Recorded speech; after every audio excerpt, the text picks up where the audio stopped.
Assalamualaikum warahmatullahi wabarakatuh. Perkenalkan, nama saya Anggita Cikal Fasya dari kelas 5A2 NPM 2019 10 61 5087 dari Prodi PGSD, ingin mempresentasikan materi sejarah Indonesia yang bertemakan Orde Lama. Selamat menyaksikan. Orde Lama dalam sejarah politik Indonesia. Istilah Orde Lama merujuk kepada pemerintahan Presiden Soekarno yang berlangsung mulai tahun 1945 sampai tahun 1968. Secara resmi, Orde Baru berakhir pada tahun 1967 ketika Sidang Istimewa MPR menetapkan Soeharto sebagai presiden menggantikan Soekarno. Masa-masa awal Orde Lama adalah ketika Indonesia baru saja menjadi negara merdeka.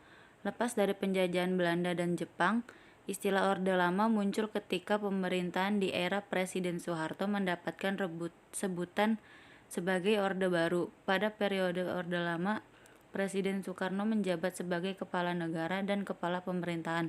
Sebagai negara yang baru saja merdeka, tidak aneh jika terjadi beberapa peralihan sistem pemerintahan di masa Orde Lama ini.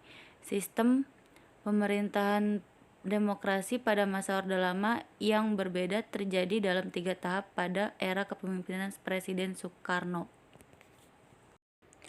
Pasca kemerdekaan 1945 sampai 1950, selama kurun waktu dalam pengertian Orde Lama terjadi perubahan sistem pemerintahan dari presidensial menjadi sistem parlementer. Dalam sistem pemerintahan presidensial terdapat fungsi ganda presiden, yaitu sebagai badan eksekutif sekaligus badan legislatif. Penyimpangan pada masa Orde Lama juga telah terjadi di kurun waktu ini, seperti perubahan fungsi Komite Nasional Indonesia Pusat atau KNIP. KNIP tadinya berfungsi sebagai pembantu presiden, namun berubah menjadi badan yang diberi kekuasaan legislatif dan turut diberi wewenang untuk menetapkan GBHN yang tadinya adalah wewenang MPR. Kabinet presidensial juga berubah bentuk menjadi kabinet parlementer pada masa ini. Ciri-ciri dari sistem pemerintahan parlementer yaitu kekuasaan legislatif lebih memiliki kekuasaan daripada kekuasaan eksekutif. Menteri-menteri yang ada di kabinet harus mempertanggungjawabkan tindakan kepada DPR. Program kebijaksanaan kabinet juga harus sesuai dengan tujuan politik yang dimiliki sebagian anggota parlementer tersebut. Demokrasi liberal 1950 sampai 1959. Periode dalam pengertian Orde Lama ini disebut masa demokrasi liberal karena menggunakan prinsip-prinsip liberal. Beberapa partai besar seperti Masyumi, PNI, dan PKI memiliki partisipasi besar dalam pemerintahan kabinet-kabinet yang bertanggung jawab kepada parlemen atau DPR. Kemudian dibentuk berdasarkan UUD 1950.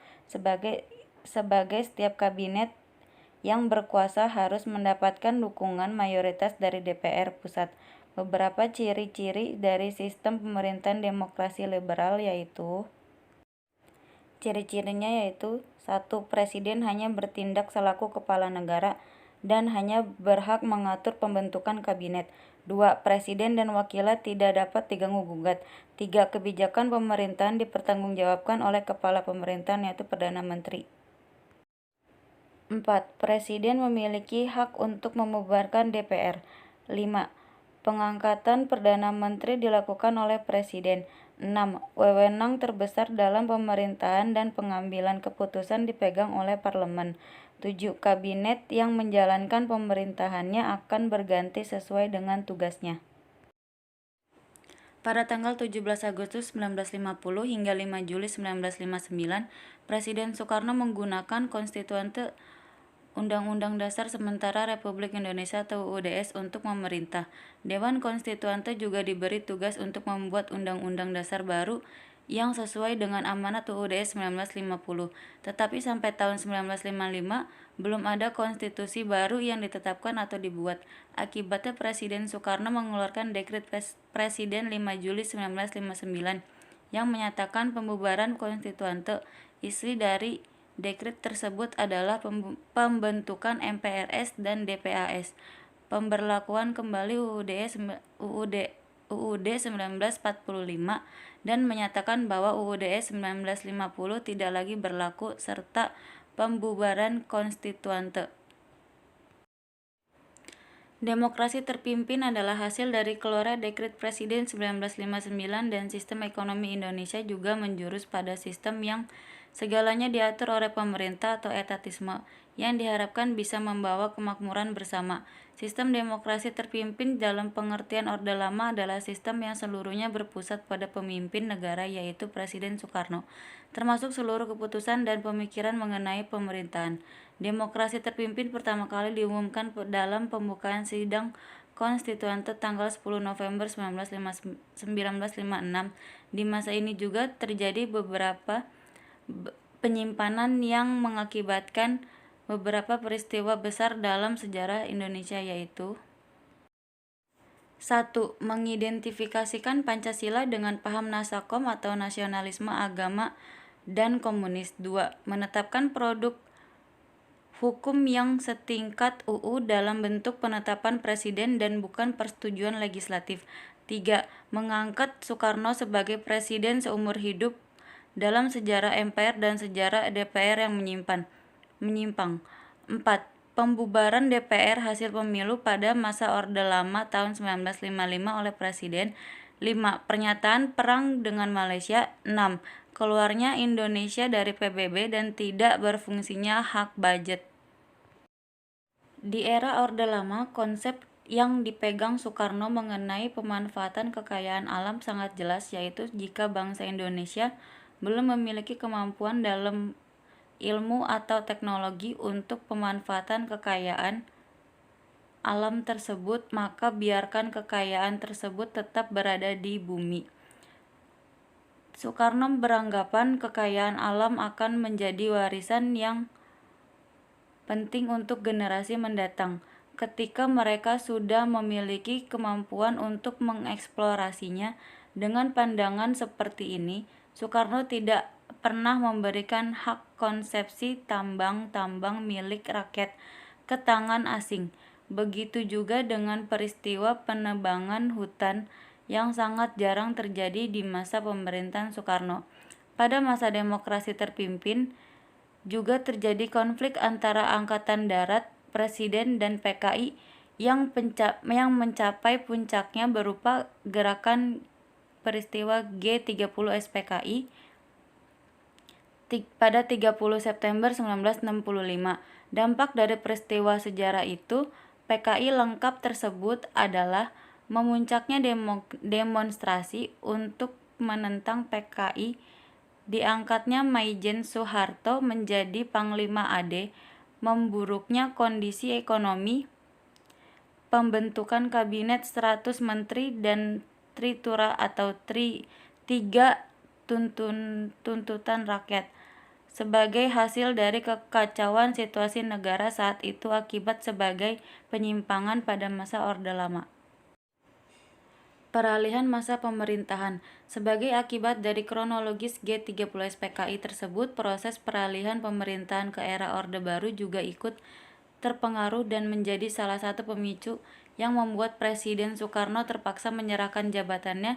Kedekatan Soekarno dengan PKI membuat banyak kalangan tidak senang dan pada akhirnya rakyat kehilangan kepercayaan terhadap kemampuannya memimpin negara karena Soekarno membiarkan tugas organisasi PKI untuk menyebarkan paham komunis merajalela di Indonesia dan kurang memperhatikan sektor ekonomi. Pada tanggal 11 Maret 1966 lahir Surat Pemerintah 11 Maret atau Super Semar yang ditandatangani Presiden Soekarno dan berisi instruksi kepada Letjen Soeharto. Instruksi tersebut menyatakan bahwa Letjen Soeharto selaku Menpangap, Menteri Panglima Angkatan Darat, untuk mengambil semua tindakan yang dianggap perlu dalam mengawal jalannya pemerintahan saat itu. Sedikit demi sedikit, pemerintahan mulai bergeser ke era Orde Baru di bawah pimpinan Jenderal Soeharto yang diberi kekuasaan lewat Super Semar pada tanggal 11 Februari 1967. Suatu konsep untuk memudahkan penyelesaian konflik diajukan oleh Soeharto. Namun Presiden tidak dapat menerima konsep tersebut setelah dilakukan sedikit perubahan pada kata di dalam pasal 3, maka Soekarno bersedia menandatanganinya. Kemudian pada tanggal 23 Februari 1967 di Istana Negara, kekuasaan pemerintah secara resmi diserahkan kepada pemegang Supersemar yaitu Jenderal Soeharto. Sebulan kemudian diadakan sidang istimewa MPRS untuk mengukuhkan pengunduran diri Soekarno sebagai presiden dan juga mengangkat Jenderal Soeharto menjadi presiden secara resmi. Pengertian Orde Lama berakhir pada setelah Presiden Soekarno mengukuhkan pengunduran dirinya sekaligus menyerahkan kepemimpinan negara kepada Soeharto.